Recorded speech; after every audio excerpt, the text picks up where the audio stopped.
being okay with not knowing, being okay with not understanding. When we spoke of in the live, I think about 3 or 4 lives ago, we spoke of how deep the energy of trust is going with destiny, with fate, with your blueprint, with your contract, with your design. So it's big right now.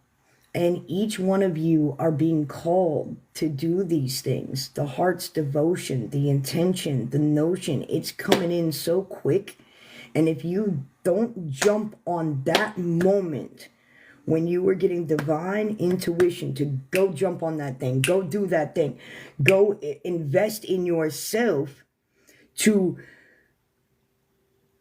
get more direction and understanding of where you're going and what the divine is trying to authentically do for you and with you based upon your blueprints and your contracts, you're going to miss that signal. You're going to miss the opportunity. Listen, many of you are not sitting around, but you're sitting around, you're doing things, you're cleaning, you're taking care of things in the home, right? Business aspects, all of that, right?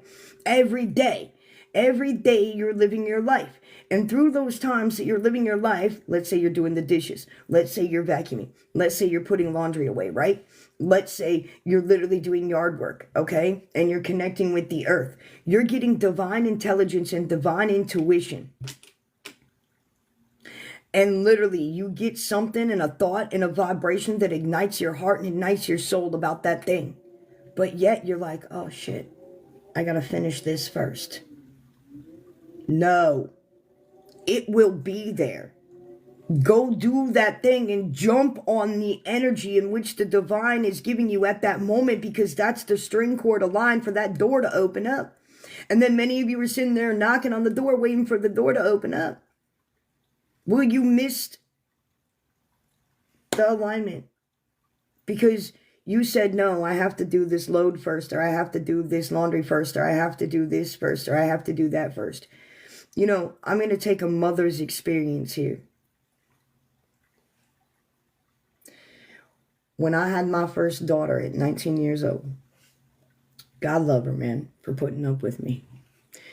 But when I had her at 19 years old, I had a woman come into my hospital room, and she was cool as shit. And she said, I'm going to tell you something. And I said, what? And she said, if that baby's sleeping, you sleep. The laundry can wait, the dishes can wait, this can wait, that can wait. If that baby is sleeping for the next literally 2 to 3 months, you sleep when that baby sleeps. That was the best piece of advice I ever got. Because not only did it allow me to release control of my expectation of what I thought I had to get done, what I thought I needed to get done, I gotta do all these things. No, you don't. You can do all those things when the child is awake. You can do them with the child. So then therefore, take that moment of rest and repeat. If I didn't jump on that moment, I would have never made it through young parental adulthood as a single mother. Never in my life would I have made it through that if I didn't take that word of advice. So at this time, that experience was a place in which I had to take that understanding and put it into a spiritual place. Do you understand how each and every experience that you've had is relevant to your spiritual legacy, your spiritual identity, what you came here to do that is relevant to you?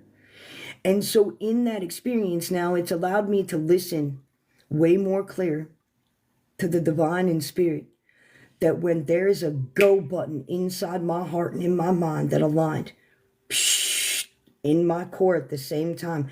Because let me tell you, that transmission will come through here and come through the backside, and then guess what happens? They both meet in alignment within my auric field. And when they both meet in alignment, when that thought comes out my third eye, and that thought and that feeling comes out my heart space, and they both connect in alignment and reverberate off my auric field, and I go, you should watch the movement move. Watch the movement move. Most of the time in manifesting, we can imagine and manifest all we want to. That's a beautiful place to be. But faith without works is dead, you see. And when you get that divine alignment to do that assignment, then that's the moment that you need to take that. Because if you miss out on that, yes, it very well will come back again. It will. But we don't know how long that period is going to be gone. So that's the divine obedience. Now, when they spoke of religious dogma and put you in divine obedience, they put you in divine obedience from a fear place. This is divine obedience in the Christos, the Christ conscious way. Thank you. So for each and every one of you, this is the understanding of the trust, of the discernment, of the understanding of what that is teaching you in the vibration. So you have to come from a level of many different levels to have that entire understanding there. Okay?